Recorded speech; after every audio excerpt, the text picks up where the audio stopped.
Namo Vishnu Padaya Krishna Prastaya Bhutale Srimate Bhakti Vedanta Naminiti Namine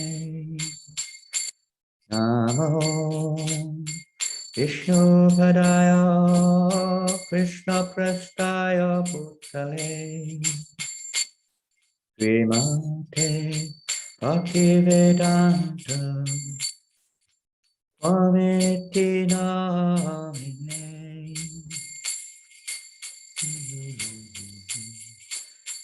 Namaste Saraswati Devi Gauravani Prachayane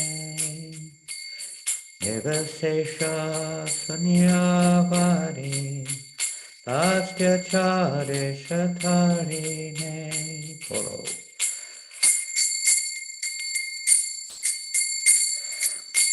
Gauravani Prachayane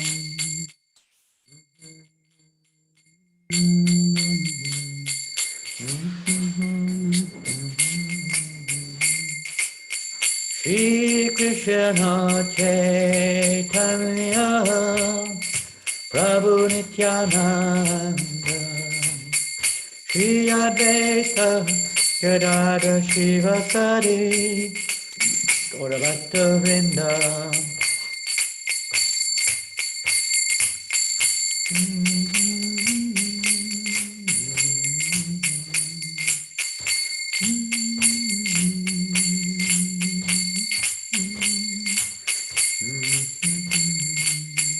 Jaya Shri Krishna Chaitanya Prabhu Nityananda Shri Advaita Gadadhar Shivasari Gauravata Vrinda Shri Krishna Chaitanya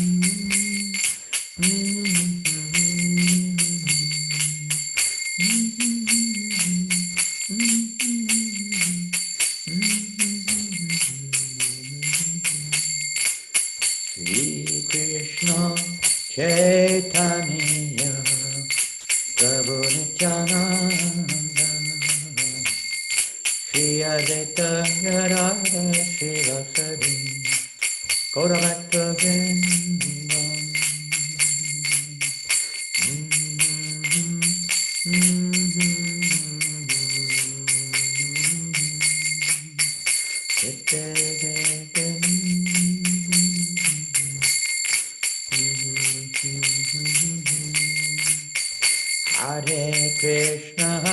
Hare Krishna, Krishna Krishna, Hare Hare, Hare Rama, Hare Rama,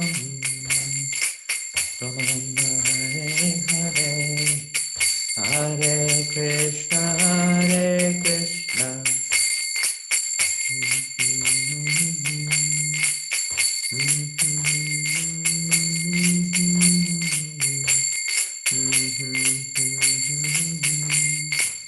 Hare Krishna, Hare Krishna, Krishna Krishna, Hare Hare, Hare Rama, Hare Rama, Rama Rama, Hare Hare, Hare Krishna, Hare Krishna.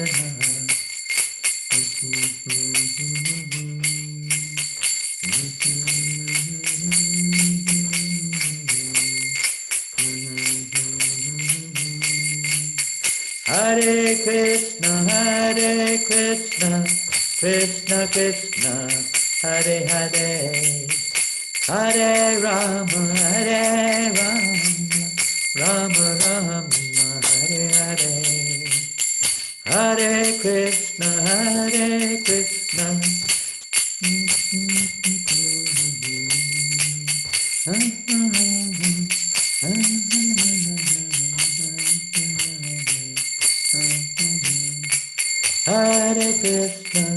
Hare Krishna, Krishna Krishna Hare Hare Hare Rama Hare Rama Rama Rama Hare Hare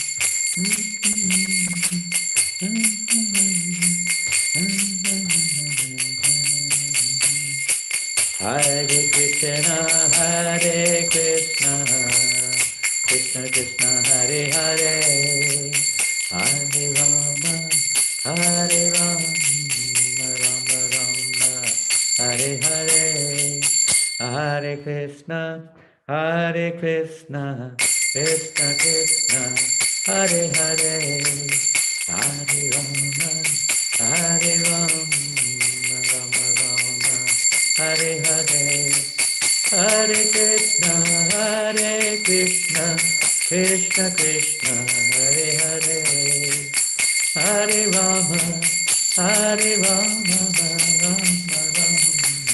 Hare Hare, Hare Krishna, Hare Krishna, Krishna Krishna, Hare Hare, Hare Rama, Hare Rama, Rama Rama, Hare Hare, Hare Krishna, Hare Krishna, Krishna Krishna, Hare Hare, Hare Rama, Hare Rama, Rama Rama, Hare Hare, Hare Krishna, Krishna Krishna, Hare Hare, Hare Rama, Rama Rama, Hare Hare, Hare Krishna, Krishna Krishna, Hare Hare, Hare Rama, Rama Rama, Hare Hare, Hare Krishna, Krishna Krishna, Hare Hare, Hare Rama, Rama Rama, Hare Hare. Oh, Hare Krishna, Krishna.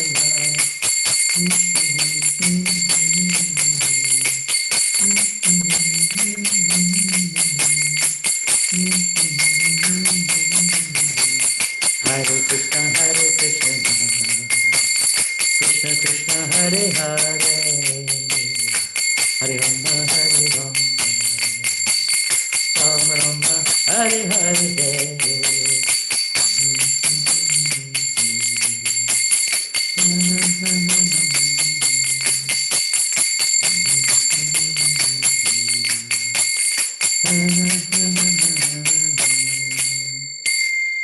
Jaya Radha Madhava Kunja Vihari Radha Madhava Kunja Vihari Gopijana Ballabha Girivaradhari Gopijana Ballabha Girivaradhari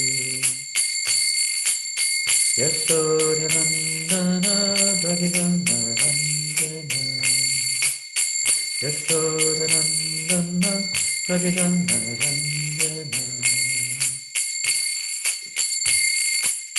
Yamuna Tira Vanachari Yamuna Tira Vanachari Kirana Madhava Kunja Vihari Kirana Madhava Kunja Vihari Gopijana Ballabha Girivaradhari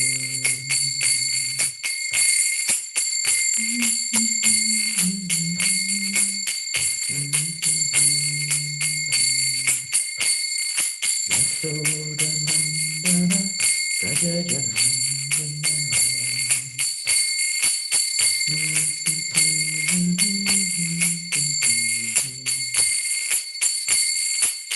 Yamuna Tira Vanachari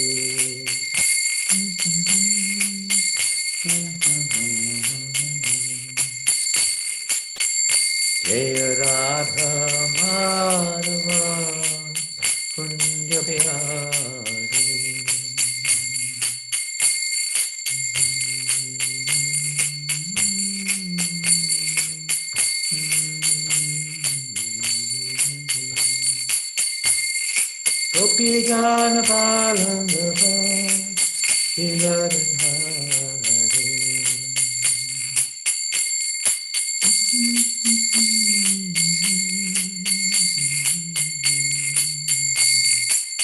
Yashodanandana Bhajanarandana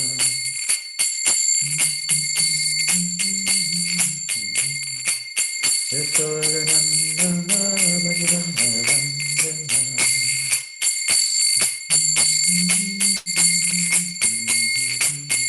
Yamatira Yamatira Vanachari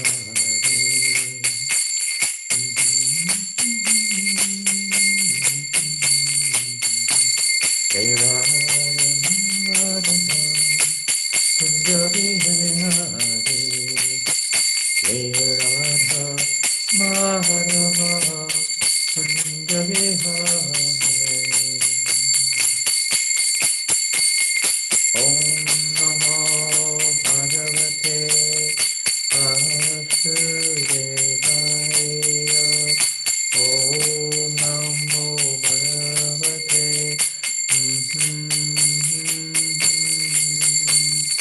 Om Namo Bhagavate Vasudevaya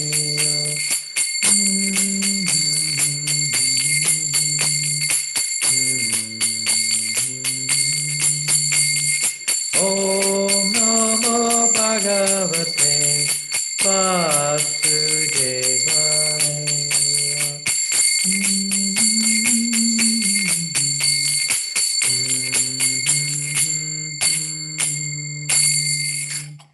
Jai Om Vishnu Pada Paramahamsa Parivrajakacharya Ashtota Sadashri Sri Bhaktivedanta Swami Prabhupada Ki Ananta Kota Vaishnavinda Ki Nama Acharya Shri Haridasa Thakur Ki Prem Se Kaho Sri Krishna Chaitanya Prabhu Nityananda Shri Advaita Gadadhar Shri Vasadi Gaura Bhaktavinda Ki Shri Shri Radha Krishna Gopa Gopinath Shamakunda Radhakunda Giri Govardhana Ki Jai Shri Vrindavan Dham Ki Shri Mayapur Dham Ki Ganga Maya Ki Jamuna Maya Ki Tulasi Deva Ki Bhakti Deva Ki Samaveta Bhaktavinda Ki Lord Chaitanya's Harinam Sankirtan Ki Brihat Madanga Ki Shri Prabhupada Ki Agoura Premanande, all glorious to the assembled devotees, all glorious to the assembled devotees, all glorious to the assembled devotees, all glorious to Sri Guru and Sri Gauranga, all glorious to Sri Prabhupada. Namo Vishnu Padaya Krishna Prashtaya Bhutale Srimate Bhaktivedanta Swami Niti Namane Namaste Saraswate Devi Gauravani Pracharine Nirvasesha Satyavai Paschata Vanchakalpaturubhyascha Kripa Sindhuvyacha Patinanam Pavanevyo Vaishnavevyo Namo Namah Om Jnanatimirandasya Karanjana Shlakaya Chakshurunmilitam Yena Tasmai Shri Gurave Namah Shri Chaitanya Manobhistam Tapitam Yena Bhutale Swayam Upakatam Tadati Swavadantikam Vandeham Shri Guru Shri Yuta Padakamalam Shri Guru Vaishnavam Shri Rupam Sarvajatam Sagana Raganatan Vitam Tam Sajivam Sadvetam Savadutam Parijana Saitam Krishna Chaitanya Devam Shri Radha Krishna Padam Sahagana Lalita Shri Vishakam Vitamscha. Jai Shri Prabhupada. Hare Krishna. Welcome everybody this morning or this evening, whatever time it is, afternoon. If you're in India, Malaysia, Philippines, or wherever you are. Morning if you're in Europe. Middle of the night if you're in America. And I guess it's evening time in New Zealand, Australia, zone.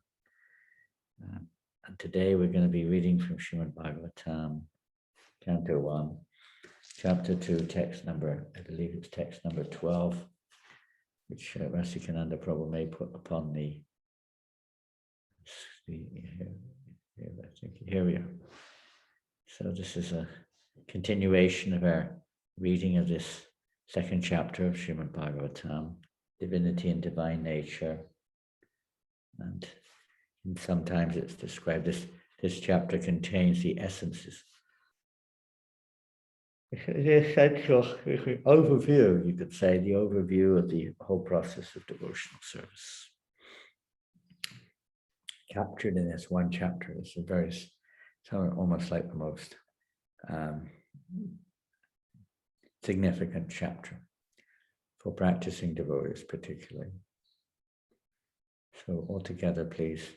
Touch Tradadana Munayo, Touch Tradadana Munayo, Jnana Vairagya Yuktaya, Jnana Vairagya Yuktaya, Pashyantyatmani Chatmanam, Pashyantyatmani Chatmanam, Bhaktya Shuta Grihitaya, Bhaktya Shuta Grihitaya, Touch Tradadana Munayo, Touch Tradadana Munayo, Jnana Vairagya Yuktaya, Jnana Vairagya Yuktaya, Pashyantyatmani Chatmanam, Pashyantyatmani Chatmanam, Bhaktya Shuta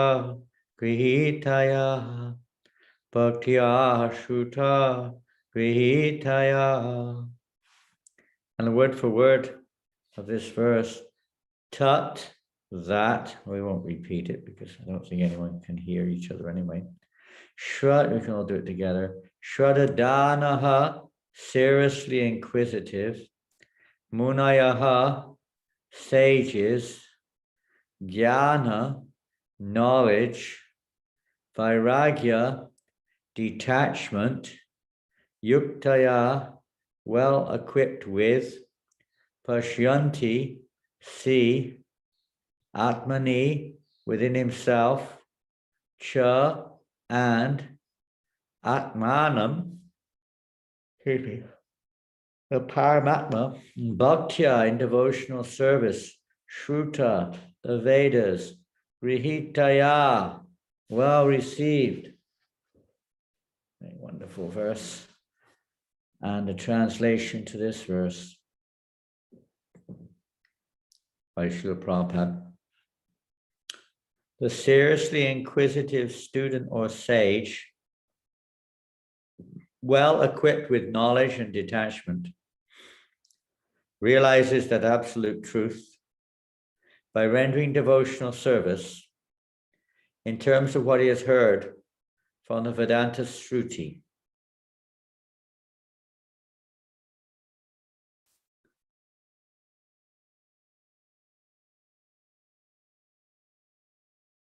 The seriously inquisitive student or sage, well equipped with knowledge and detachment,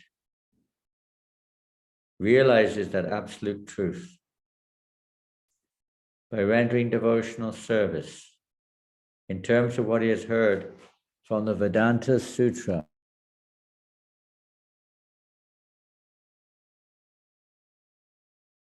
Report.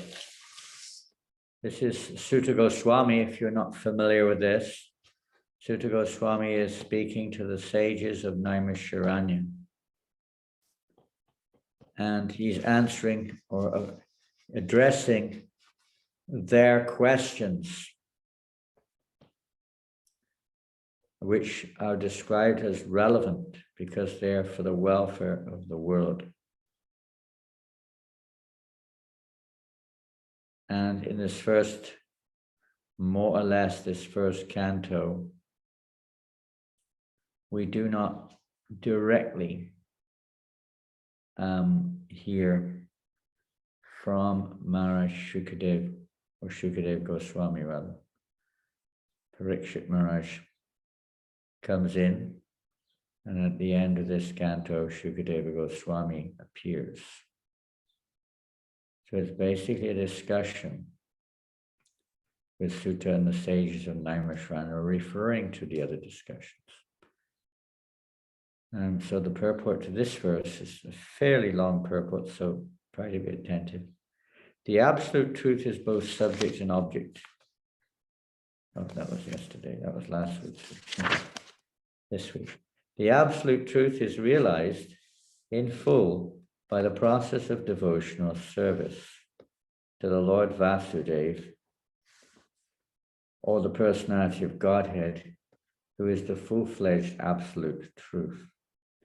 Brahman is his transcendental bodily effulgence, and Paramatma is his partial representation. As such, Brahman or Paramatma realization of the absolute truth is partial realization. There are 4 different types of living beings: the karmis, the jnanis, the yogis, and the devotees. Of course, sometimes we would say, when we say living beings, we don't necessarily refer to humans. But in this case, we would generally refer to humans, but all other species of life come, in a sense, in the bracket of karmis. At least they're suffering the karmic reaction of their karmic behavior in the human life. And they haven't got any knowledge beyond the bodily platform of life. The karmis are materialistic, whereas the other 3 are transcendental. Or at least they're on the path, we could say, of that transcendence. The first-class transcendentalists are the devotees who realize the Supreme Person. The second-class transcendentalists are those who have partially realized the plenary portion of the Absolute Person. And the third-class transcendentalists are those who have barely realized the spiritual focus of the Absolute Person. As stated in the Bhagavad Gita and other Vedic literatures, the Supreme Person is realized through devotional service, which is backed by full knowledge and detachment from the material association. We have already discussed the point that devotional service is followed by knowledge and detachment from material association. As Brahman and Paramatma realization are imperfect realizations of the absolute truth, so the means of realizing Brahman and Paramatma, that is, the paths of jnana and yoga, are also imperfect means of realizing the absolute truth. Devotional service, which is based on the foreground of full knowledge, combined with detachment from material association, fixed up on the oral reception of the Vedanta Shruti, is the only perfect method of realizing the absolute truth by the seriously inquisitive student. Devotional service is not therefore meant for the less intelligent class of transcendentalists. There are 3 classes of devotees: first, second, and third. The third class devotees, or the neophytes, who have no knowledge nor are detached from the material association, but are simply attracted by the preliminary processes of worshipping the deity in the temple, are called material devotees. Material devotees are more attached to material benefit than transcendental profit. Therefore, one has to make definite progress from the position of material devotional service to the second-class devotional position. In the second class position, the devotee can see four principles in devotional line, namely the personality of Godhead, his devotees, the ignorant and the envious. One has to raise himself at least to the stage of a second class devotee and thus become eligible to know the absolute truth. A third class devotee, therefore, has to receive the instructions of devotional service from the authoritative sources of the Bhagavatam. The number one Bhagavatam is the established personality of devotee, and the other Bhagavatam is the message of Godhead. The third class devotee has therefore to go to the personality of devotee in order to learn the instruction of devotional service. Such a personality of devotee is not a professional man who earns his livelihood by the business of Bhagavatam. Such a devotee must be a representative of Shukadeva Goswami, like Sutta Goswami, and must preach the cult of devotional service for the all-round benefit of all people. A neophyte devotee has very little taste for hearing from the authorities. Such a neophyte devotee makes a show of hearing from the professional man to satisfy his senses. This sort of hearing and chanting has spoiled the whole thing, so one should be very careful about the faulty process. The holy messages of Godhead, as inculcated in the Bhagavad Gita or in the Srimad Bhagavatam, are undoubtedly transcendental subjects, but even though they are so, such transcendental matters are not to be received from the professional man who spoils them like the serpent spoils the milk simply by the touch of his tongue. A sincere devotee must therefore be prepared to hear the Vedic literature like the Upanishads, Vedanta, and other literatures left by the previous authorities or Goswamis for the benefit of his progress. Without hearing such literatures, one cannot make actual progress. And without hearing and following the instructions, the show of devotional service becomes worthless, and there is a sort of disturbance in the path of devotional service. Unless, therefore, devotional service is established on the principles of Shruti, Smriti, Purana, or Pancharatra authorities, the make show of devotional service should be at once rejected, and unauthorized devotees should never be recognized as a pure devotee. By assimilation of such messages from the Vedic literatures, one can see the all-pervading localized aspect of the personality of Godhead within his own self constantly. This is called samadhi. Wow, that's the end of the purport. Or we could say it's never ending, but it's quite an amazing, every purport that Srila Prabhupada has ever written is always very amazing. But this is quite amazing. I mean, of course, we have here a recap of previous verses in the beginning of this purport, referring to, Vasudeva Bhagavati Bhakti Yoga Hokshadevitikiya Patiyataya Supasidati, which was, I don't know how many verses before, but we read that a few verses ago, I think we did. Text number 7.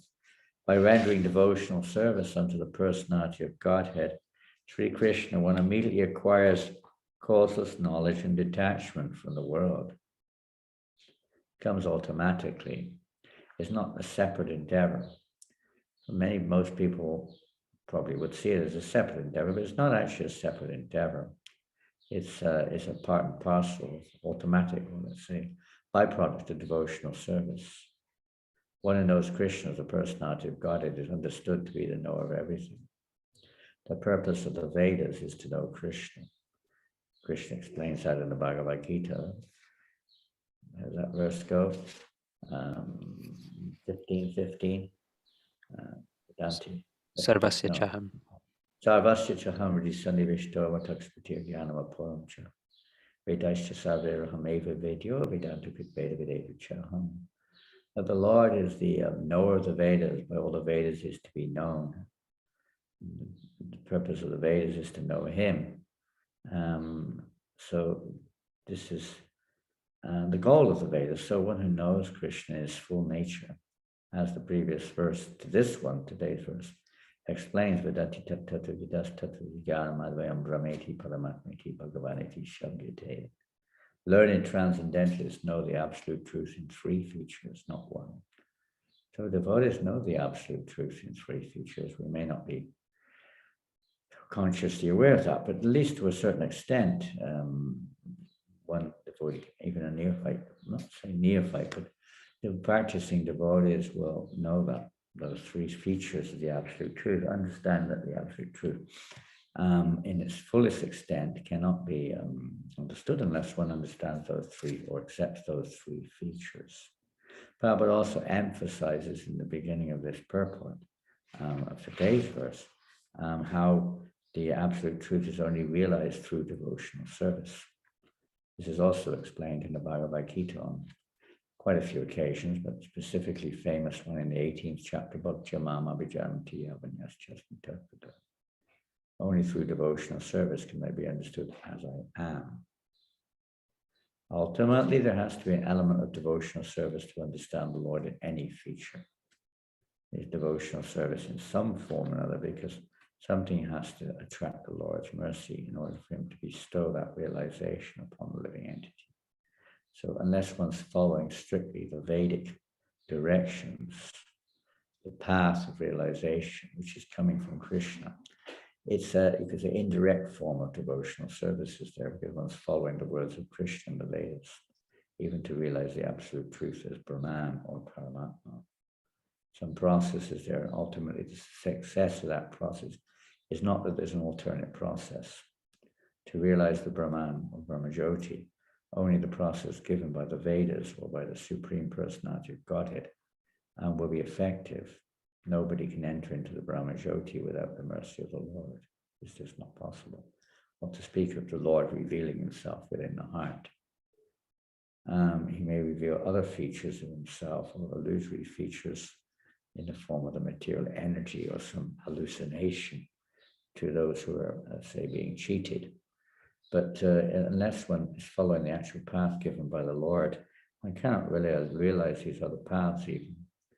So there's an element of knowing or unknowing devotional service there, one's accepting the instruction of Godhead and practically applying it in one's life. It's just imperfectly or incompletely understood, that's all. But if it's following sincerely and one is not envious of heart, then that may lead to realization of Bhagavan also. And after many births, Krishna says, they may eventually come to me also. And we see, and even in the Bhagavatam sometimes, great personalities like the four Kumaras that said they were Brahman realized. But the devotee is also supposed to be Brahman realized, realizing everything is Brahman, everything is the energy of God. But they just had not understood the relationship or the personal aspect of Godhead. So on coming into contact with devotional service, their natural inclination towards personality of Godhead awoken. And if one is out and out envious, that's a different thing. That's a different thing. The Lord may not give them that opportunity to realize his other aspects. But in one sense, we understand that, to enter into the Brahmajyoti itself is a hellish situation anyway. For a devotee, it's the most hellish situation. It's worse than being in the material world. At least in the material world, there is some chance of taking up devotional service. But in the Brahmajyoti, in and of itself, and on that plane of existence, we could say, not just somebody who's necessarily Brahman realized, but one who's actually merged into the Brahmajyoti, there is not an element of bhakti. There's nothing, there's just an eternal existence of life, living eternally in a, just like it's almost, I don't know, you'd say like a suspended state of animated state of experiencing some kind of inner pleasure, peace, whatever. No, I can't remember, but whatever it is. So even for that, they have to follow properly, or unless they're fortunate to be killed by the Lord. The Lord, the demons also may have attained that platform. Those who were killed by Krishna. But it's not a great, it's not an objective goal for any aspiring Vaishnava, that's for sure. It's like really being condemned. Nothing's impossible eventually, but by the grace of Krishna, but it's not something a Vaishnava would want of anyone to merge into the Brahman. There's no devotion, there's no rasa, there's no relationship, there's no bhakti, there's no love in that platform. It's the epitome of self-centeredness, of seeing oneself in the center. Having been frustrated in the material endeavors, sometimes the living entity may try to annihilate everything. They also practice detachment, and there's a path of knowledge following the Vedas, so they're following that. But there's no bhakti. Well, there's the bhakti there in as much as they do that according to the basic instruction, but there's no relationship, let's say that. So therefore, there's no question of Paramatma or Bhagavan realization. The Gyanis, at least they accept. Maybe there's different types of Gyanis too, but the general principle mentioned here is that they accept that there is a supreme controller or an overseer, other than myself, like that. So there's a little bit more advanced on the path of complete understanding of the absolute truth. Brahmajyoti does exist. It is part of the, as you said here, it's the effulgence of the Lord. The material world is that covered effulgence, where the entities are placed in illusion. So, so devotees, and interesting, Prabhupada describes the 4 types of living entity. We briefly mentioned that before. In terms of, that doesn't refer to the physical form, it refers to the pursuit or the objective goal of the living entity and the practices which follow therein. 4 different types of practice: karma, jnana, yoga, and bhakti. And devotee, of course, is not. Then Prabhupada talks about the 3 kinds of transcendentalists, which we've already mentioned, and then about devotional service. So we don't always think like that. We may think, detachment, knowledge, these are other paths, but they're not. They're a part of automatically. It's like when we're attached to something, as in the Bhagavad Gita, Paramdrishtva Vartate, for instance. When one has a higher taste, one loses the interest in the lower taste. Automatically, one becomes detached. One doesn't have to make a separate endeavor for detachment. Materially speaking, people may. Most of the paths of yoga and in jnana, there's a separate endeavor required for detachment from the material world, material objects, or trying to enjoy those objects. In devotional service, some extent that may be there, but in reality, it's a matter of becoming more attached to devotional service, become fully absorbed in devotional service. One automatically has no interest in other pursuits. As far as knowledges go, there is the real knowledge is, the whole Vedas are ultimately meant to lead one to the step-by-step, in most cases, conclusion that Vasudeva Sarvamiti, that Vasudeva Krishna is everything. The rare souls, the Mahatma Sudurlabha, such a great soul is very rare. But that's the purpose of the Vedas ultimately. Purpose of Shruti, everything, is to ultimately lead one to this conclusion that Krishna is everything. He's the source of everything. He's the reservoir of everything. Everything comes from him. And to engage Brahmabhuta. So actual Brahman realization, not just the envious or the separatist mentality, but one has actually come to the Brahman platform. In fact, to engage in pure devotional service, Brahmabhuti prasanatmana suchiti nakangshiti, one has to come to that platform of Brahman, realizing everything is spirit. That it's not that there's a separate, and there's nothing separate from Krishna, it only appears as something separate. One who realizes that comes to that Brahman platform, then pure devotional service really begins. Up to there it's mixed. Without that, I probably said one time, unless you realize you're not this body, pure devotional service or complete devotional service has not begun.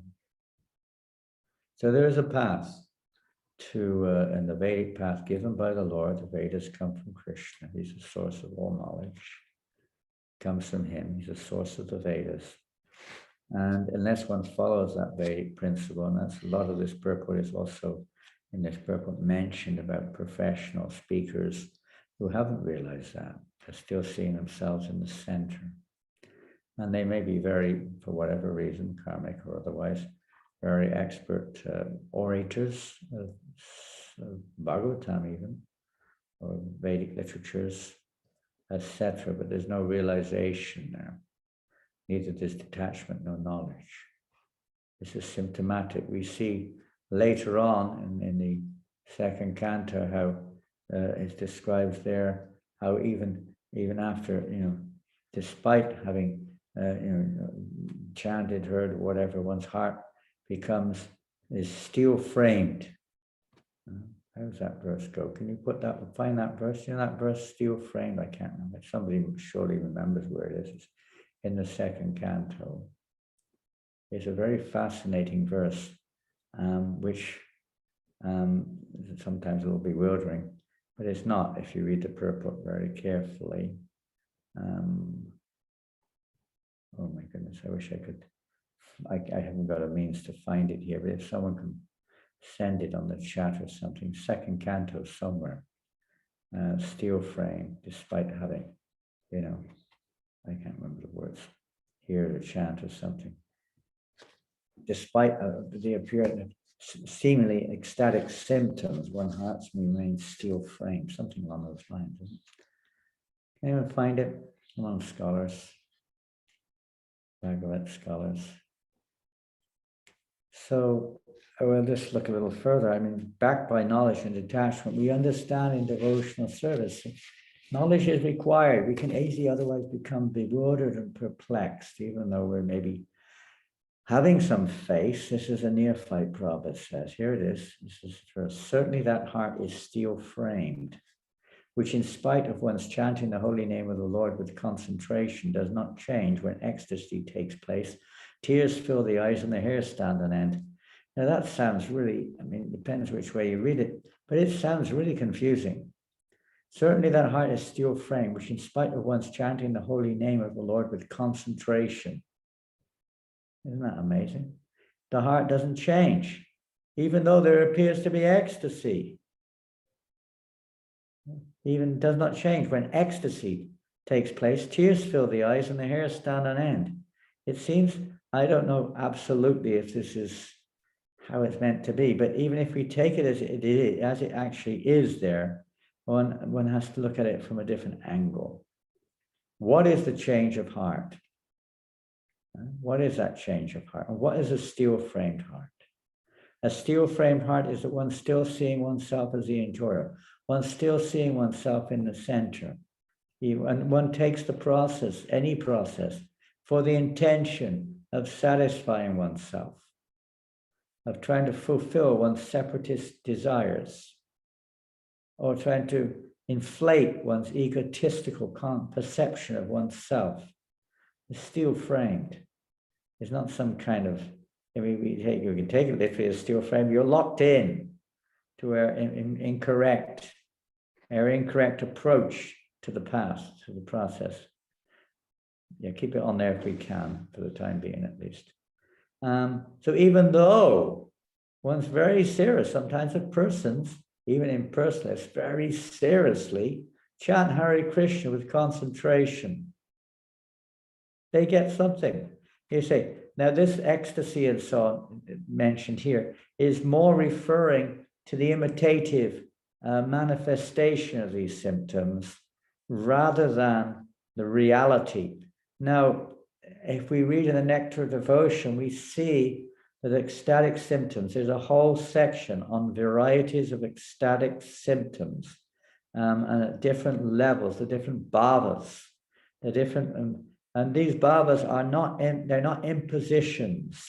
They are manifestations at different stages of pure devotional service or stages of devotional service. So also, when somebody is not in devotional service, even materially, a person says, oh, I feel so blissful today. They've got what they wanted. So they have a feeling of satisfaction, tingling sometimes when they're feeling anticipation is there, but it's a material experience which is based upon a temporary feature. It's not is an indirect, or let's say reflective of the eternal soul in contact with Krishna. Ecstatic symptoms manifest, but they're not related to something which is not absolute. They're related to the absolute. And in the case of Brahman, it's only related to a partial absolute truth. It's not complete. But in this particular verse, Prabhupada more indicates the cheating effect of persons who try to imitate. We see examples of that, very important examples of that. One example would be like Haridas Thakur. When Haridas Thakur happened to come across one assembly of persons. There was one rich merchant, he'd engaged this snake charmer, and many people were gathered around watching. The snake charmer was an empowered form of Ananta, and he was singing the glories of Srimad Bhagavatam in the Kaliya serpent and so on, Krishna's glorious passion. The snake was dancing away there as the snake charmer was playing and singing. Musical instruments were playing, and he was singing about the glories of Krishna in various ways and of Ananta and so on. And Haridas Thakur went into ecstasy when he saw this, and when he came into this Sangha, because it was pure, it was a transcendental subject matter, and it was coming from a pure source. So he went into ecstasy, and he started to roll on the ground and froth at the mouth and shake and everything. Everybody stopped, even the snake charmer stopped and just paid his respects to Haridas like this. And you can't see like this, but you can imagine. You can put that verse off now. We can go back on the other screen. Okay, so he just paid his respects to Haridas. Everyone went quiet. Nobody knew what was going on. After some time, Haridas came to external consciousness and went on his way. And the snake charmer carried on reciting, singing, and playing musical instruments as the snake was dancing away there. And people still gathered. Well, that was an amazing experience. There was one envious, imitative Brahmana in the audience who thought, what is this nonsense? This low-class person, this low-class fellow comes in here, puts on a show, rolls on the ground. Everybody respects him. Imagine what would happen if I were to do that. I would be so respected. So that the stupid fellow, envious fellow, suddenly burst out of the crowd as of course, the snake charmer was still singing and playing musical instruments. He burst out of the crowd and started rolling and roaring on the ground and shaking and so on and so forth, imitating Haridas. Again, the snake charmer stopped his singing or whatever and his music. Everyone stopped and they wondered, what now again? Here we go. Another ecstatic manifestation has taken place. But in this case, the snake charmer did not pay respects to this Brahmin. Quite to the contrary, he took a big stick and started smashing the daylights out of him. The poor fellow started screaming, "Mother, mother," and ran for his life. And everyone was shocked. The snake charmer carried on as if nothing happened.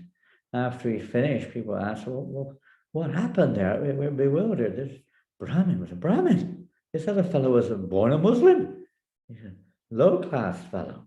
But why? What's going on here? And then the snake charmer explained what happened. Of course, this fellow was imitating cheater. So many. It's so easy because people are neophytes. They can't ascertain the truth because they don't have that knowledge. Therefore, now you find this verse. What's it called? Shruti Smriti Puranadi. See if you can find that verse and put it on the screen, please. Prabhupada refers to it in the purport here. He didn't quote it, but he refers to it on occasion there. Shruti Smriti Puranadi. We're going to see this famous verse now, which explains this point. Have you got it? Anyway, we'll move on a little bit while we're waiting for that. So a devotee is not bereft of of knowledge. He's not bereft of detachment, although he appears to, because as in the Bhagavad Gita, Krishna says, Nashta karma palam karyam karma koratiya susanyasi chiyoyi chananaragnana chakriya. The devotee is not attached to the fruits of the work. He works as he's obligated, or he works for the pleasure of Krishna without attachment to the fruits. His attachment is for Krishna. He's not expecting anything in return. Of course, in the neophyte stage we may, but the advanced devotee is not. He has no desire for anything in return. He just wants to please Krishna. Not one who gives up activities. Rupa Goswami's process is based upon this principle, practically speaking, of Nirbandha Krishna. Sambandhe yukta varagamuchite. That doesn't follow on from that. That the devotional service. One should not give up anything which can be used in Krishna's service. That's a false renunciation. Real renunciation is to utilize everything, because nothing belongs to us. This is real renunciation. And here's this verse which refers to hearing from the Shruti and the importance of one's, say, guidance in life. Shruti Shruti Puranadi Pancharatra Viding Vina. Aikantiki Harer Bhakti Upata Yaiva Kelpate. Devotional service of the Lord that ignores the authorized Vedic literatures like the Upanishad, Puranas, and Narada Pancharatra is simply an unnecessary disturbance in society. There's a bit of a purple which follows on there. Anyway, that's the point. That it has to be accompanied with authorized, relevant scriptures. Not that we speculate or take bits out of here and bits out of there and put it together. It's a systematic study according to the direction of one's authority in life. Systematic study, so one can step by step get detachment, realization, and freedom from material existence, and realize who we are and what is our relationship with the Lord. This is the process. So devotional service includes that. Therefore, it's essential. I mean, at the end of this purport, I think at the end, I can't remember, somewhere in the purport, I would come to it, I'm sure. I don't know. I'm just kind of scanning the purport a little bit here. But it's such an important feature to hear the truth from the right source. Lord Chaitanya gave this instruction to his followers that they should study the Bhagavatam from the right person, not from a professional reciter, not speculating. If we study it on our own, of course, we're hearing from the pure devotee Prabhupada in his books, but still there is this element where we interpret what we hear, or we kind of try to siphon off what we hear to that which we like to hear and that which we don't like to hear. We try to speculate about its meaning or reject it altogether or even change it sometimes. Or, it's a tendency there because we're seeing it from our own perspective, not from the perspective of the absolute. We're seeing it from a relative perspective. The absolute truth cannot be understood by a relative perspective. One has to hear, as the word which in today's verse is a very important word. Where is it? Shraddhadana, seriously inquisitive. One has to be very, and Prabhupada mentions here, very, very attentive. Submissive hearing is synonymous with serious inquisitiveness. It's not like our inquisitiveness is for the sake of simply to try to satisfy my curiosity or to ultimately get, what I want or anything. It means we're willing to hear, even if it doesn't seem to compute with up to now, our knowledge or idea what, who is God or what is bhakti or whatever it is. It means we have things to learn. So a neophyte devotee has to hear from a more advanced devotee. But specifically of the nectar of instruction, we see how important it is to take shelter of a topmost devotee of the Lord.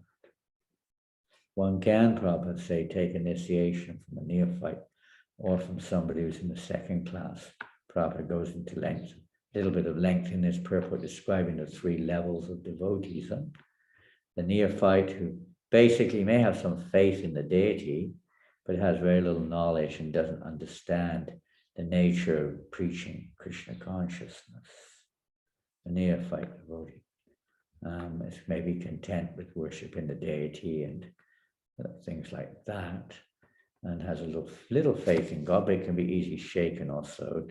Doesn't hear the scriptures, doesn't even see that there's a necessity to change. They think they've got it all. And the second class devotee realizes that they're not on necessarily the highest platform, and thus they take shelter of the Vaishnava who is on a higher platform, and they serve them, hear from them, and they learn how to actually understand the nature of the absolute truth, not just on a relative perspective, but on a higher perspective. And they preach. They want to spread this message on behalf of the elevated Vaishnava. They want to share it with others. But they also know that, most people are kind of innocent. Some people are out and out envious, so they don't waste their time or try to preach to the envious. It's not recommended. So they can distinguish, they do distinguish. The neophyte might say no distinguishing, but they don't have any knowledge of distinction in its, say, even on the spiritual platform, the simultaneous oneness and difference, they have no knowledge of anything. In order to come to realization, one has to be able to understand who is an advanced devotee, who is a more advanced devotee, who is a neophyte devotee, who is an innocent person, who is an envious person, to some degree at least. Otherwise, one will listen to anyone, a professional reciter or a pure devotee, is all the same to a neophyte, because they have no idea of, no concept of having to change. And actually, they'll be more attracted to the professional reader because they are usually entertainers. They're very good at telling stories and jokes and this thing and that thing. In many cases, very good speakers, but there's zero bhakti there, very totally perverted bhakti. There's nothing pure there. It's like a business or a name and fame or from self-centered purposes. And when a pure devotee speaks, then they don't like, because it may not be so eloquent, it may not be so entertaining, it may be threatening to their position. Someone's telling you haven't got it quite right, you've got to change. No, I haven't. You have to change. Get out of my life.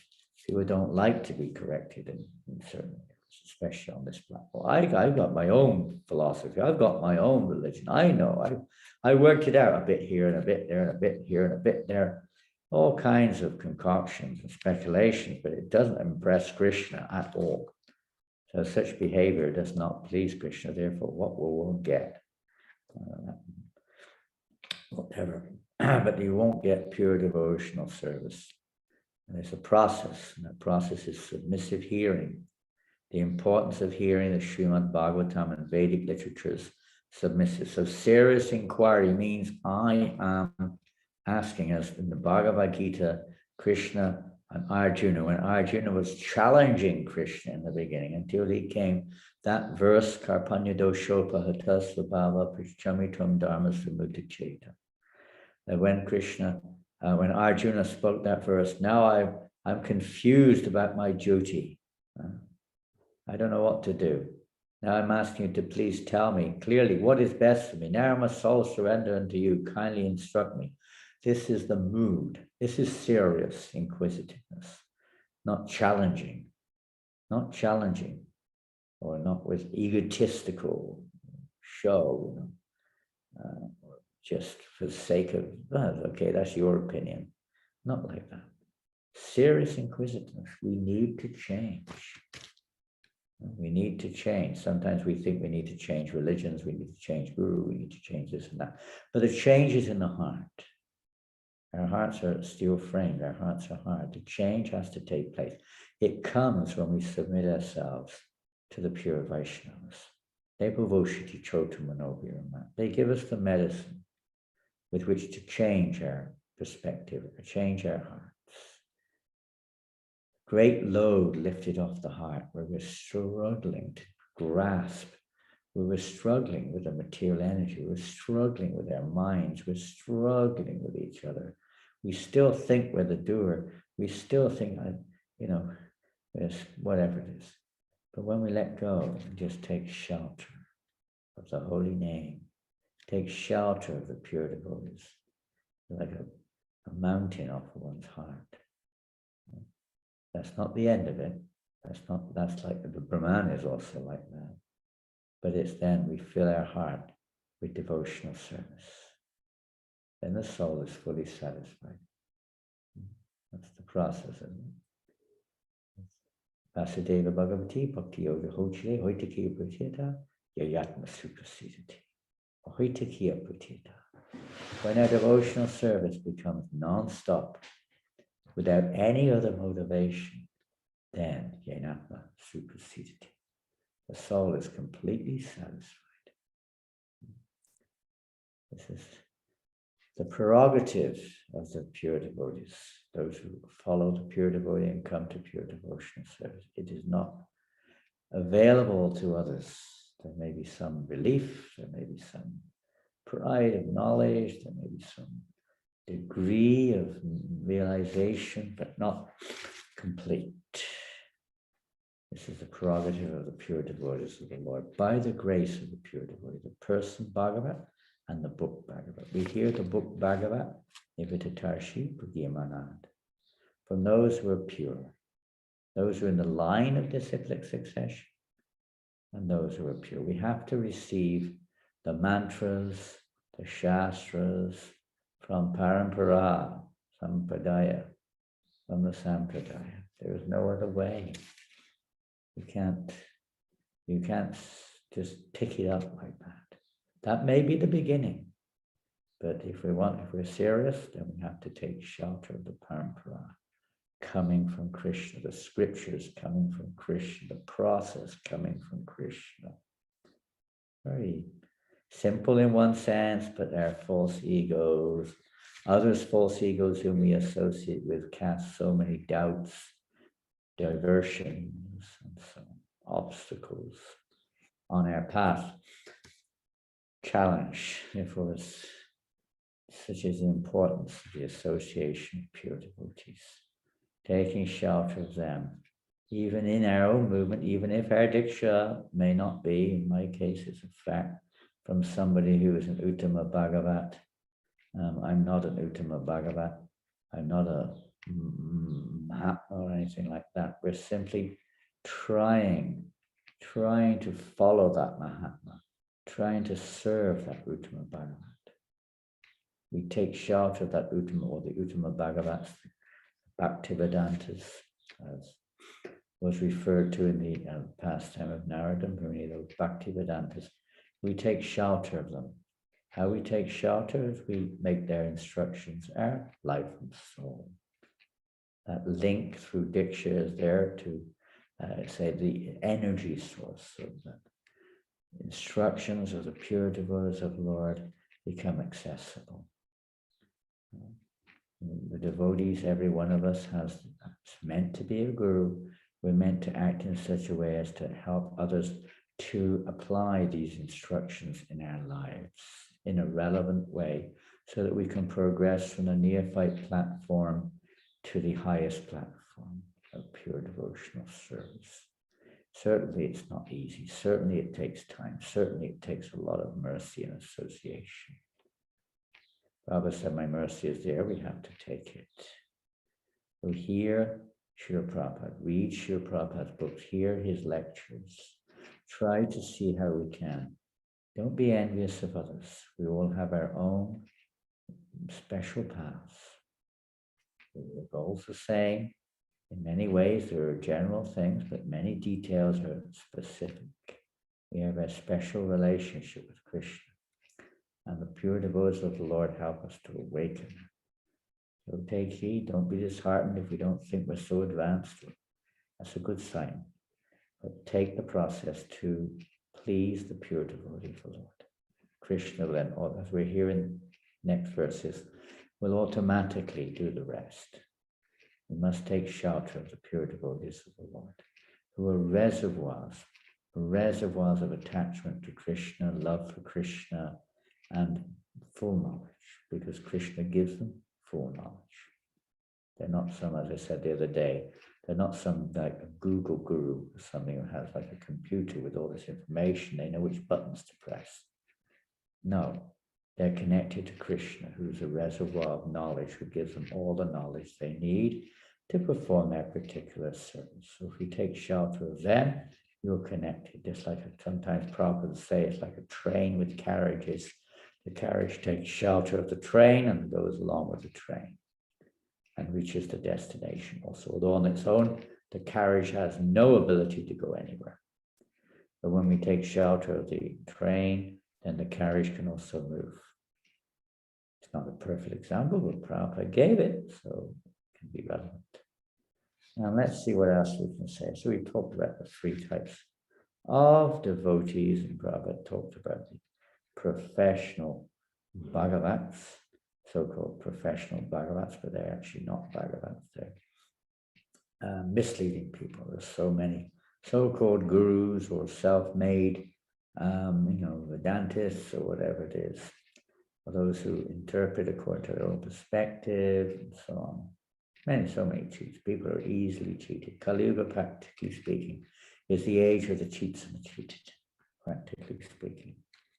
But Prabhupada said this, when people hear these type of persons and they're hearing in a sense of trying to enjoy and it's fun, or they're feeling some kind of entertainment, it's so nice, they're being praised.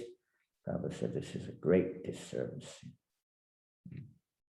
It's that was Prabhupada used, but it's a deviation from the path of devotional service. So one must hear the welfare, just like this chapter starts off, Munayo Sado Prishto Ham Bhavad Biro Kamangalam Yatvita Krishna Samprashno Vinatma Suprasidati. How Sutta Goswami praises the inquisitiveness of the sages because they're humble, they're submitting themselves. Please tell us what is the answer, what to do. We're eager to hear. We want to hear from you. Please enlighten us. Your questions are really relevant. They're related to the personality of Godhead, and therefore they're beneficial or welfare for all people. These topics are so beneficial for all to hear Srimad Bhagavatam, watering the root of everything, Krishna. Let's see. And must preach, Prabhupada says, we must preach the cult of devotional service for the all-around benefit of everyone. With other sort of hearing and chanting, the neophytes and make a show of hearing from the professionals. It's simply spoiling the whole thing, as we heard just now. It's a disturbance on the path of devotional service if we don't hear from the right source. Wow. It gives the example of how milk touched by the lips of a serpent has poisonous effects, and even though it's milk, it has been tainted with their food poison. It's very important to hear from the right source. Without hearing the literatures, one cannot make spiritual progress, Prabhupada said. We have to hear them. That hearing in the beginning may be the pure devotees, the hearing processes, they just engage us in service and chanting. That's also hearing, because the Vedic literatures point towards devotional service. And although we may not know it, but the pure devotees or their representatives engages in service, which is the means of realization, really realizing and becoming detached from other activity. It's very essential. It's not, Prabhupada said, we're not armchair philosophers. This Krishna consciousness is realized by practical execution of devotional service, which we hear from the scriptures, we hear from the Guru, what to do. And then the practical execution of the devotional service by the grace of Krishna leads to realization. But we're going to read about that. We'll hear about that in a few verses ahead. We won't go further into that topic, but that's the process. It's not just learning knowledge, but it's realization. All by the mercy of the Lord and the Lord's devotees. The Lord's devotees come into our illusion, our dreamlike state to try to wake us up, like glorifying Krishna, giving relevant instructions, always thinking how we can be delivered. So this wonderful verse today, it finishes off here. By assimilation of such messages from the Vedic literature, one can see the all-pervading, localized aspect of the personality of God within his own self constantly. In other words, this stage of realizing the Lord in our hearts, our guide. He is there with us. We're not alone. The Lord is in our heart, being conscious of the supreme personality of Godhead. Paramatma only appears in this situation as accompanying the jiva in every atom of this universe. And everywhere we see the Paramatma, in relation to us, is accompanying us wherever we go in this material. There is no Paramatma in the spiritual world. Krishna is revealing himself in a relationship with a living entity in a different way. Loving exchanges. Or in the Brahman, where there's no Paramatma, doesn't manifest. And in the material world, Paramatma is the expansion of the Lord, is present in this word Shirdakshay Vishnu in every atom, in every heart. Heart means the conscious living being, along with the conscious living being. The Supreme Lord is present there, but that's just accompanying and guiding the living entity in this material world. So when we realize that Krishna is our guide, he's the overseer, the permitter, he's everything. This is, in the material world, you could say, we're at a very elevated stage of spiritual advancement. From that, we take guidance from the Lord. But the Lord manifests himself externally, she says. The spiritual master is the external manifestation of the super soul. The words of the Vedas are his words. So in this way, we take shelter of the super soul by following his instructions through the Shastra, through his representative speaking through the spiritual master. We take shelter therein, super soul's direction, like that. So we recognize the Supreme Lord is in this material cosmos. He is present here, and everything is guiding everyone's wandering. So in that sense, our devotional service in the beginning is primarily reverential. That's another form of imitation. I call it, there's an English word, premature. Means something too early. A baby is born prematurely. Let's take that word. Prematurely, before the time is meant to be there, because the baby hopefully would survive. But premature birth. Prema, too early. Many people have this premature idea that we're already on that platform. They try to circumvent or avoid Vaidhi sadhana bhakti or practical devotional service. Oh, that's for the neophytes. We want to practice raganuga bhakti. Well, of course, if you're completely beyond any material affection, you have no material desires and you're fixed in your devotional service, that may evolve. But anyone who still has any material attachment, material affection to any form of sense gratification, the very, awakening of Raganuga Bhakti will not be there. It's just an hallucination, a dream, a falsity, premature, prema too early, prematurely. So we have to be careful we're not cheated even by our own minds or by others around us or by false interpretations, etc., etc. It's a razor's edge. So therefore, again, important to always refer to the pure devotee, his writings, his teachings, whenever we get the chance, personal examples, association with, etc. So I think that's about it. The last line, Prabhupada says here, this is called samadhi. Well, actually, samadhi is one is fixed on the Lord in the heart of the devotee, of course. Maybe you have another, not say the forearm, Paramatma form, the devotee may be remembering past times they've heard from the pure devotee of the Lord. But some another, the goal is to always think of Krishna and never forget him, whatever form it is. Is a form of samadhi, because one is no longer on the mental plane, to speak of the physical, one is no longer visualizing material enjoyment, when it's focusing on the supreme absolute truth in one's heart. In this way, as whatever one thinks of at the time of death, that one will attain. So to cultivate this remembrance of Krishna by submissive hearing regularly from the Shastras, serving a pure devotee of the Lord, and so avoiding a satsangatyagi Vaishnavachara, as Lord Chaitanya said. The symptom of a Vaishnava is that they avoid the association of non-devotees.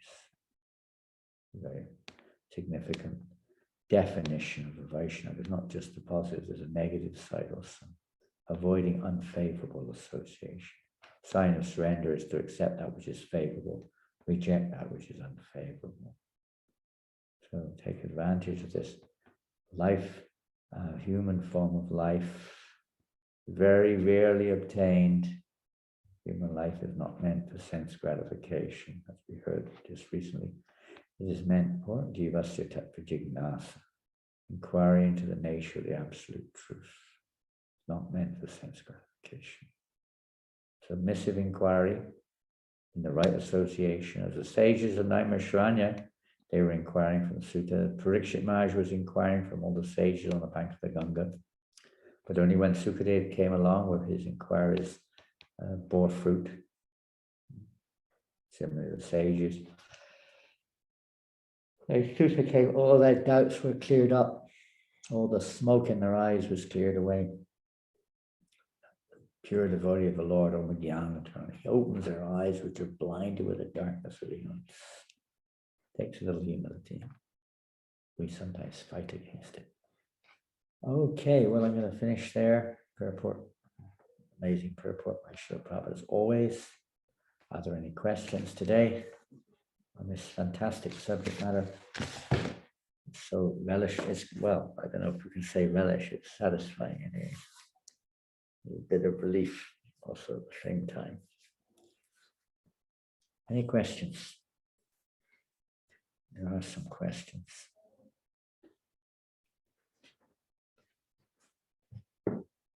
The Lord can be seen. Oh, that's not the first one. I don't think it is. Okay. Certainly that heart is steel framed. Well, that we thank you. Someone, I think someone put it up already. Razor blade. Razor blade. Oh my goodness. Please hope it doesn't cut you. I was wondering about this material emotions, like expressions of feeling bliss and ecstasy after association. Communicating out loud. Now we're out loud. Communicating out loud. Now realizing that is just something I came to take for my enjoyment. How should we deal with this, especially if others, newcomers, are seemingly inspired as well when talking about it? Do we not talk about it?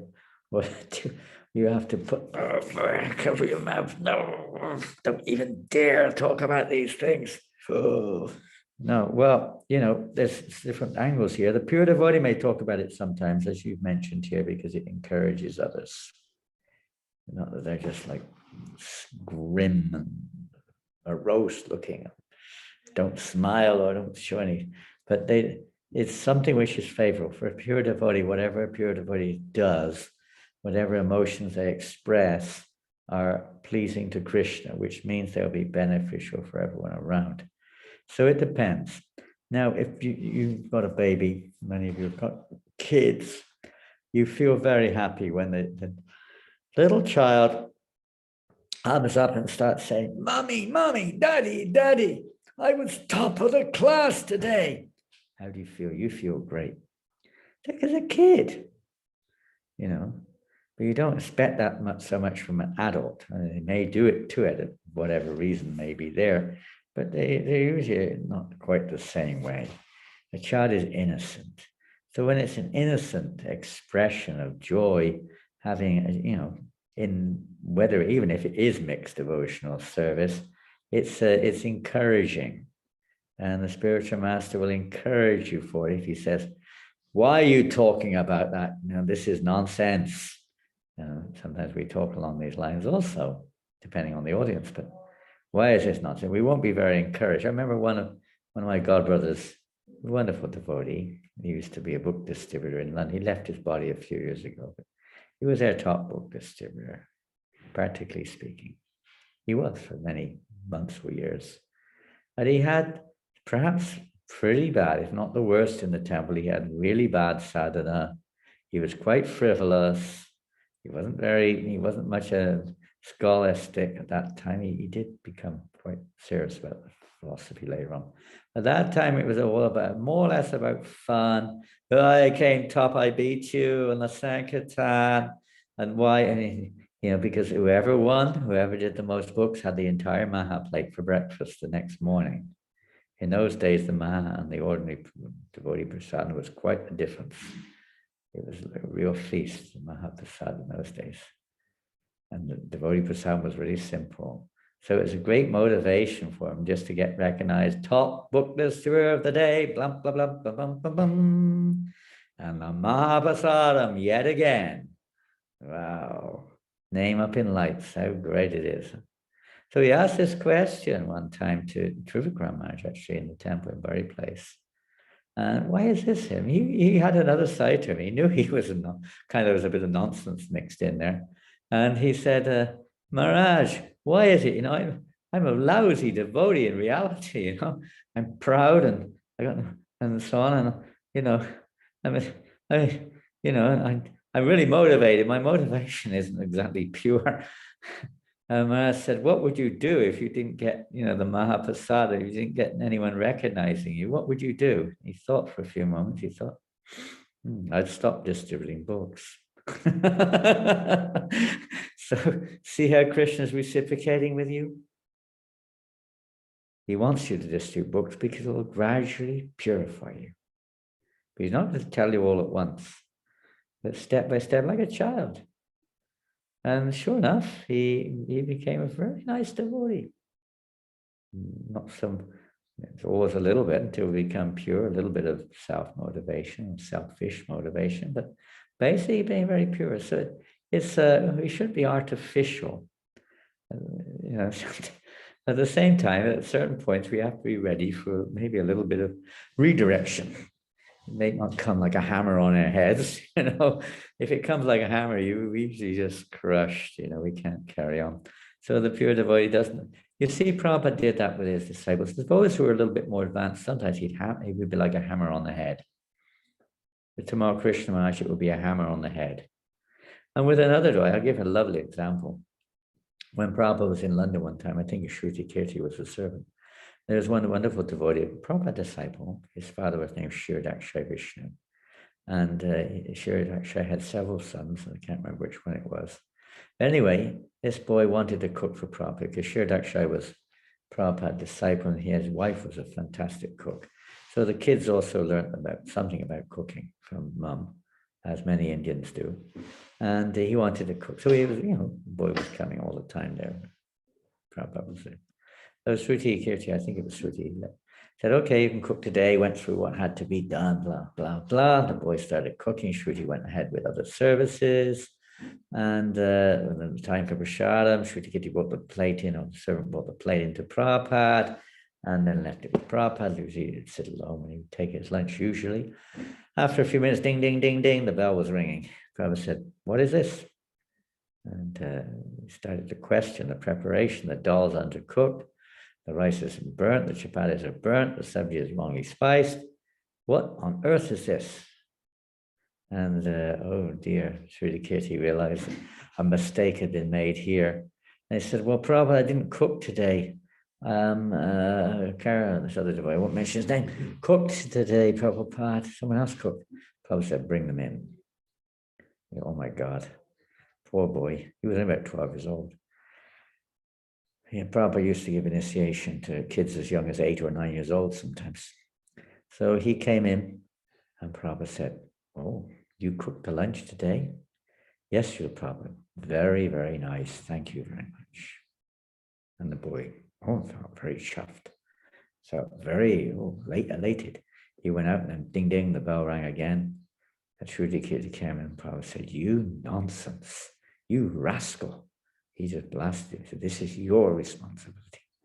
So it really depends on the level of our devotion, the time, place, and circumstance. Krishna knows our heart. We can't cheat him by either restraining it or artificially pressing it or artificially displaying it. He knows where we're at. He knows our heart. So does the pure devotee. So it's not like, oh, you shut up, will you? That nonsense. It's not like that. He knows we're growing children. So he wants to encourage us. So if it does encourage, it's like exciting. It's exciting when it gets great. Oh, I had a wonderful day on Sankirtan today. Oh, this happened. Oh, I just did so many books. Fantastic. When, other things, chanting and hearing, gradually, we wake up or grow up. So don't become negative about it, but try to hear from the scriptures, hear from the devotees. So gradually our attitude, let's say we mature. Gradually we mature. It's like if you're growing and you see a little tiny sprout coming out of the ground, you're so happy. Aha, it's growing, it's growing. You won't get much from a little sprout, but it's a central part of the ultimate fruit or whatever you're growing. It has to go. You have to go through that stage. Maybe you're already so advanced already, you don't do it. But for most of us, it's a stage we go through. Very nice. Thank you very much. The Lord can be seen by devotional service. And how did Shukracharya see the Lord? How did anyone on the battlefield see the Lord? How did Kamsa see the Lord? We could go on and on and on. The Lord reveals himself accordingly. So what they see in terms of in their hearts is another thing. It is Krishna, but it's Krishna revealing himself according to their surrender. Everything's Krishna in one sense, even the material world. So they were seeing it not with devotion. Now, Shukracharya is a little different. Shukracharya appears to have a devotional streak manifesting in the Srimad Bhagavatam when he did shoot on the day, and he did converse with the Lord because he's playing a part. He's playing a part. It's a partial expansion of Lord Shiva. He's playing a part in the whole pastimes. His role of certain eternal associates of the Lord, they have certain roles to play, and they may not manifest their devotional aspect. They may appear to be like demons. Even Duryodhana was said to be, Prabhupada himself said he was playing a part, or he was acting as a demon, partial manifestation of Kali Yuga practically. Well, he was playing a part. He said he's an eternal servant of Lord Balaram. So they play parts sometimes. In certain situations, they may manifest a different part.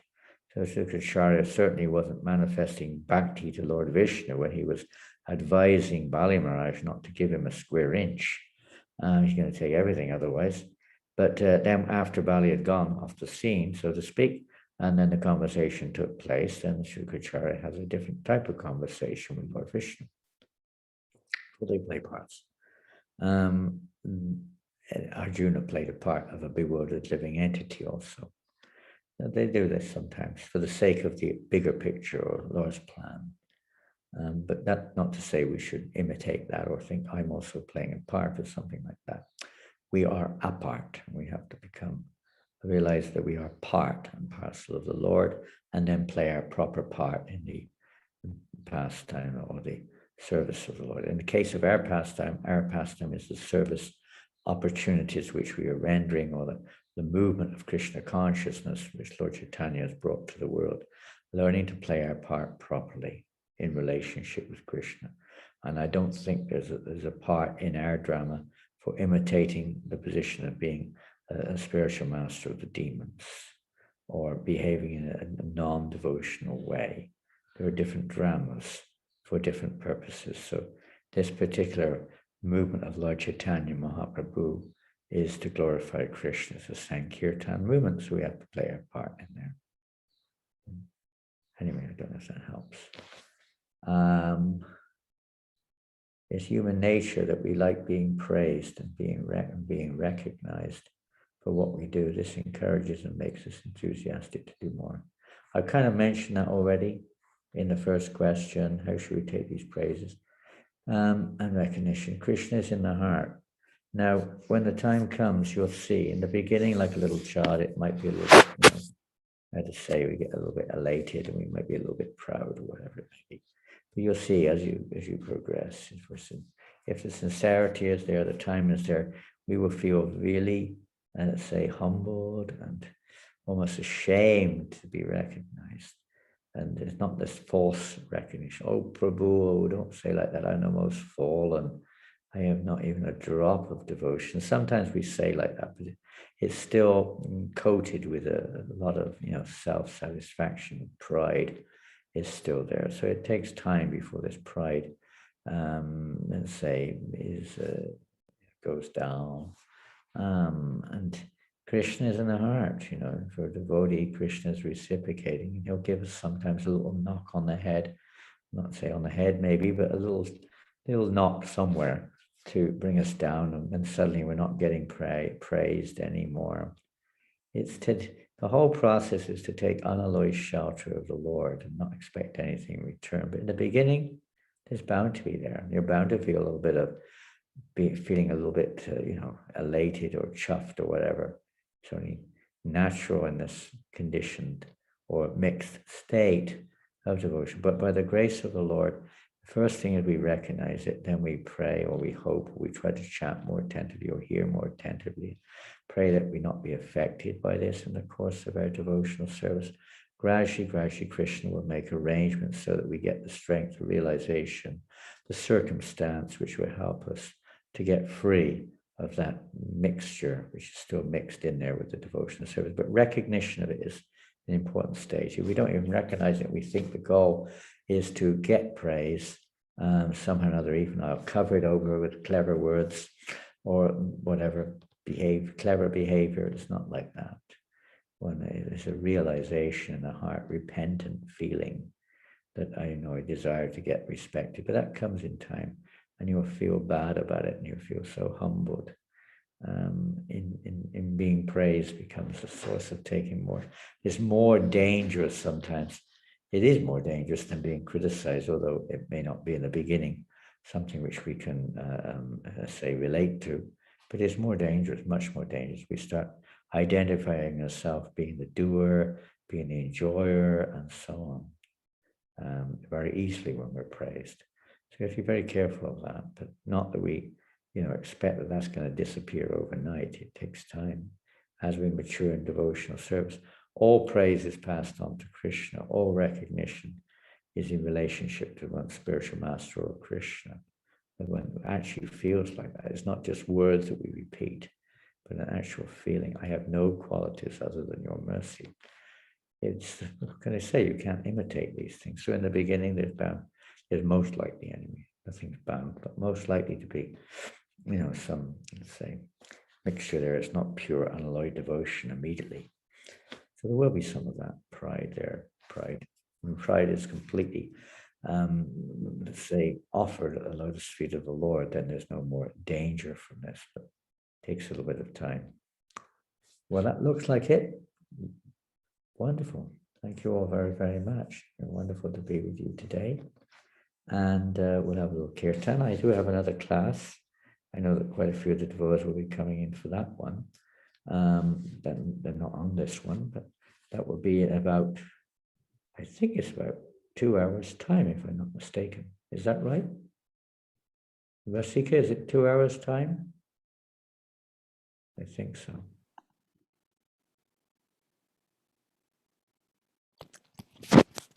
Yes or no? 2 hours from when, Marge? The next class. Yes, Marge. More or less. Yeah. So I know those in New Zealand and Australia and that part of the world might be a little bit out of your time frame. But anyway, thank you very much for joining us, those who've been with us today. We look forward to seeing you one day. And, the present world situation certainly is more of a, for those who are, it can take us either way. We can lose our faith, we can increase our practice. The best thing is to try to increase your practice, both for strengthening our own devotion and benefiting others at the same time. And then let's see what Krishna's plans are. Thank you all very, very much. Hare Krishna. Hey, Bill. We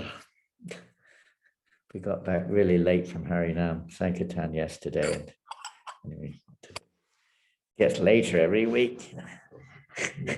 To say Hare Krishna.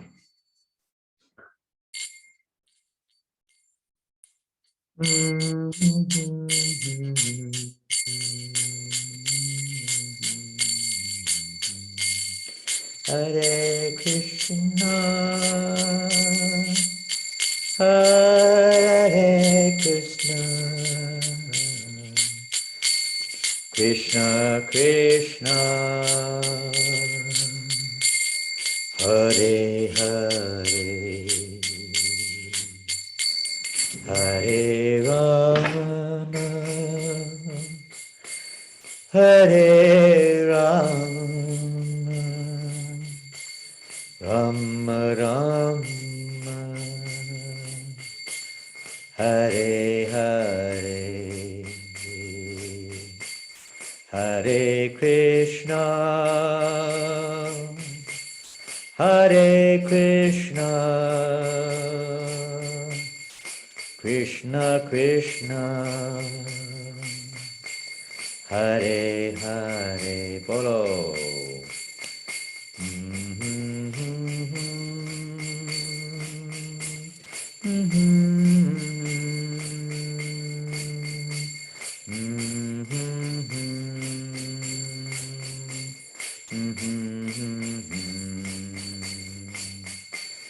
Hare Krishna,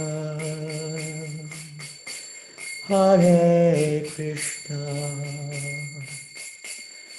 Krishna Krishna,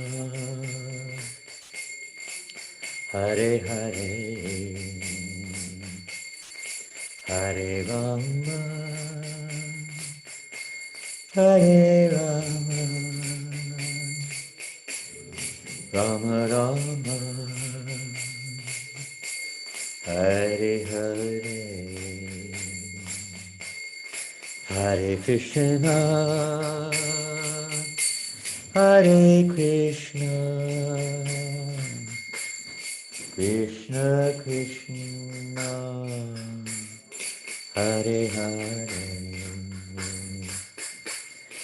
Hare Rama, Hare Rama, Rama Rama, Hare Hare.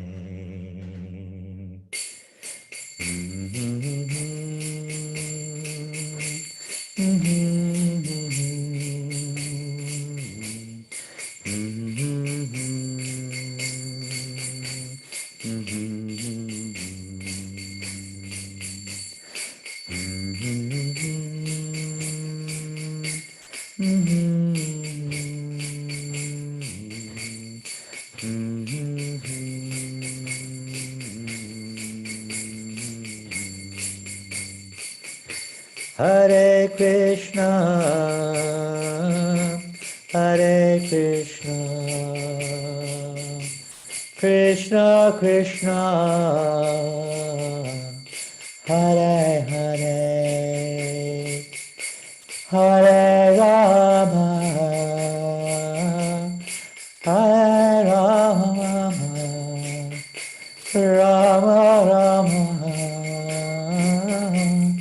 Hare Hare,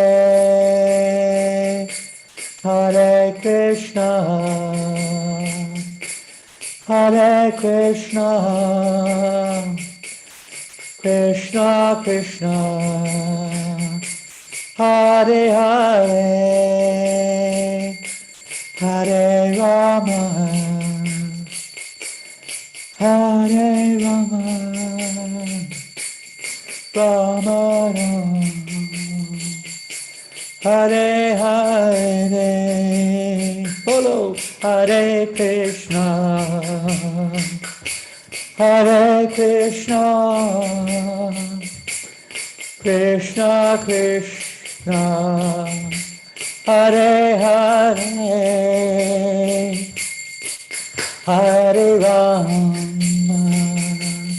Hare Rama, Rama Rama, Hare Hare, Hare Krishna, Krishna, Krishna Krishna, Hare Hare, Hare Rama, Hare Rama, Rama Rama, Hare Hare, Hare Krishna, Hare Krishna, Krishna Krishna, Hare Hare, Hare Rama, Hare Rama, Rama Rama, Hare Hare, Hare Krishna, Hare Krishna, Krishna Krishna, Hare Hare,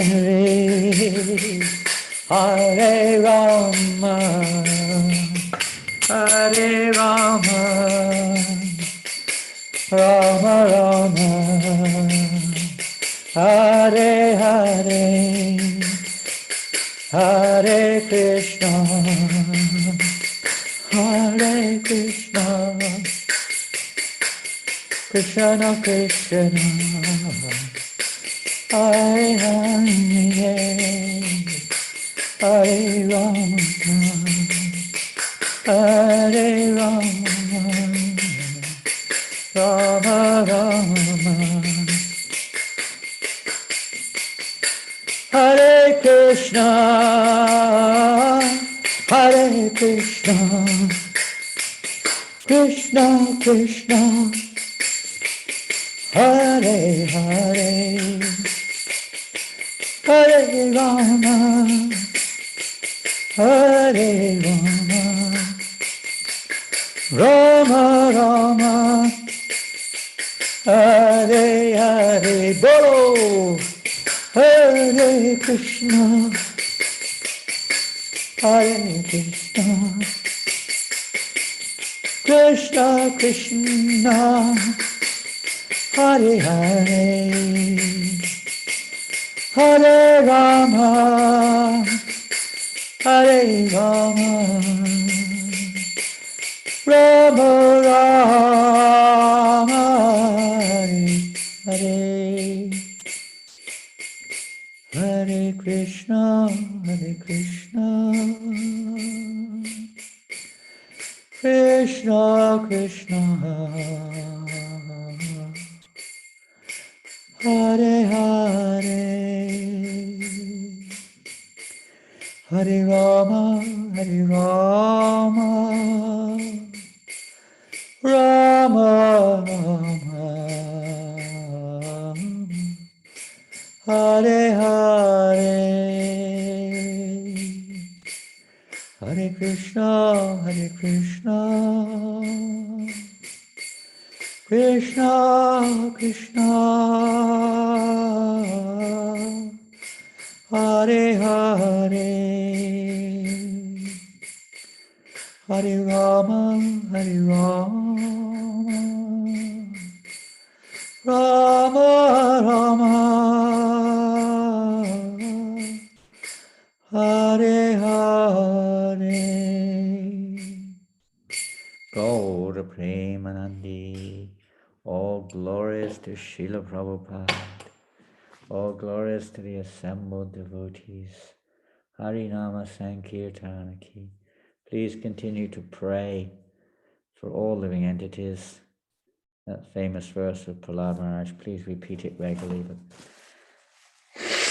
let's pray for our devotees from Ukraine, who are so much, let us say, put into this challenging situation.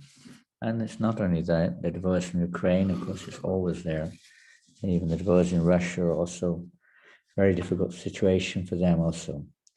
So, prayers meaning that our hearts are for their service, how we can serve them, how we can assist them in their situation there in as much as we can. If there's anything you can do to help, please try to. You can send a donation. If you're in a position to accommodate devotees, you can offer your whatever, the facilities, etc. I don't know the overall picture in terms of where, how, when the devotees can take shelter in different places, but there are quite a lot of Europe in different places and maybe elsewhere too, I don't know. But at least our heartfelt prayers and best wishes, and try to be more serious in your chanting. That will also please Krishna and naturally benefit everyone. Srila Prabhupada Ki Jai. Hari Bol. Thank you all very much. Hare Krishna. Go Premanandi. Hare Krishna. Hari Bol. Hari Bol. Hare Krishna. Thank you, Maharaj. Thank you. Hare Krishna, Maharaj. Hari Bol. Hare Krishna. Hari Bol. Hare Krishna.